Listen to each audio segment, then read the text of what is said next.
अपने नेताओं के चक्कर में अपना भविष्य बर्बाद मत करो।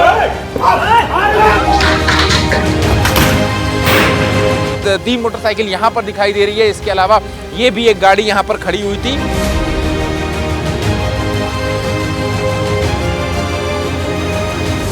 इन लोगों की अपनी जो प्रॉपर्टी, अपनी जो गाड़ियां हैं, उनको इन्होंने आग नहीं लगाया, लेकिन जिन गाड़ियों पर पुलिस लिखा था उन गाड़ियों पर आग लगाया। मेरा बच्चा तो अच्छा खासा सौदा लेने गया था दुकान का, और वहाँ को निकल गया होगा जुम्मा मस्जिद पे को, वहाँ से क्या पता क्या हुआ।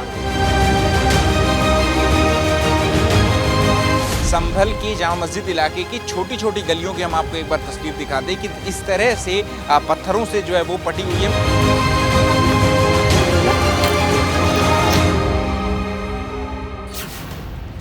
राजनीतिक बयानबाजी से अलग संभल की ये तस्वीरें सवाल पूछ रही हैं कि इस आगजनी के पीछे कौन है।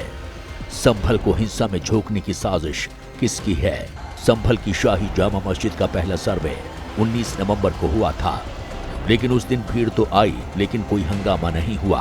आखिर ऐसा क्या हुआ कि 24 नवंबर की सुबह जब दूसरी बार मस्जिद का सर्वेक्षण हो रहा था तो पत्थरबाजी और आगजनी होने लगी। इसी सवाल का जवाब पुलिस तलाश रही है और संदिग्ध लोगों के खिलाफ एक्शन ले रही है। यहाँ भीड़ बहुत अधिक हो गई थी। कुछ स्थानीय लोग थे, कुछ थोड़ा आसपास से आए थे, 5 से 10 किलोमीटर से। स्पॉन्टेनियस से ज़्यादा मुझे कुछ सुनियोजित लग रहा है। संभल के जिला अधिकारी साफ साफ कह रहे हैं कि दंगा भड़काने की साजिश रची गई थी, और जब सुबह के वक्त मस्जिद का दोबारा सर्वे करने टीम पहुंची तो प्लान के तहत ये सब कुछ किया गया।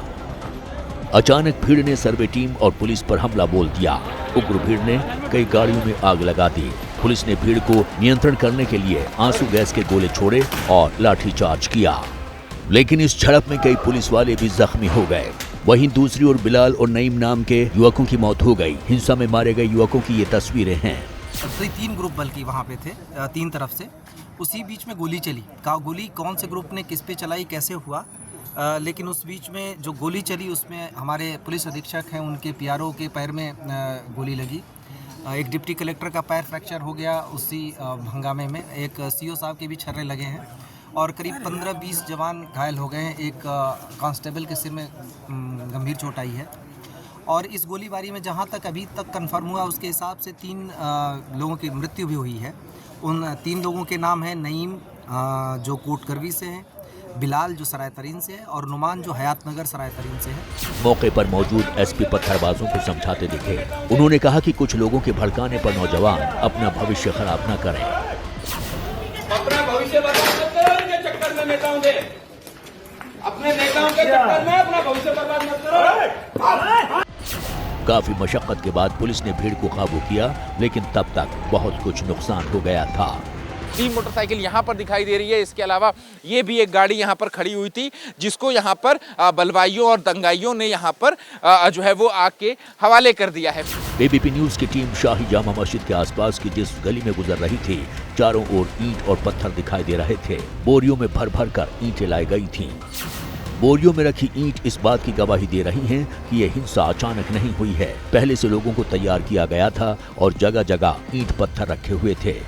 सुबह करीब 7:30 बजे सर्वे की टीम शाही जामा मस्जिद पहुंची।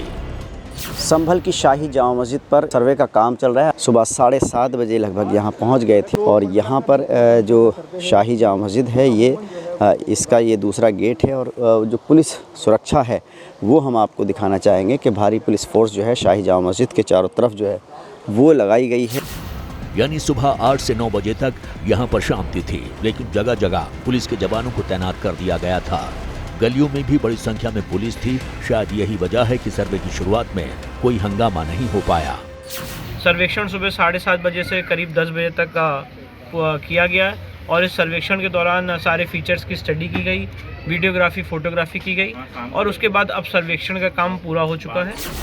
सर्वेक्षण का काम करीब 10 बजे पूरा हुआ और हिंसा भी उसी वक्त भड़की। संयोग ठीक था कि मौके पर बड़ी संख्या में पुलिस वाले थे, तो हालात को नियंत्रित कर लिया। पुलिस ने उसका जवाब दिया है। उन लोगों द्वारा कुछ पुलिस के सब इंस्पेक्टर्स हैं और उनकी गाड़ियां जो जामा मस्जिद के परिसर के पास में खड़ी थी उनमें आग भी लगाई गई है, लेकिन वर्तमान में जो कानून व्यवस्था है वो कंट्रोल में है। सभी जगह शांति व्यवस्था व्याप्त है, ड्यूटियां लगाई जा रही हैं फिर से।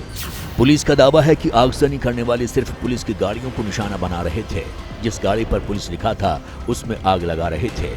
पुलिस ड्रोन फुटेज के जरिए उपद्रव करने वालों की पहचान करने में जुटी है। एक एक की पहचान कर कठोर कार्रवाई की तैयारी में जुटी है।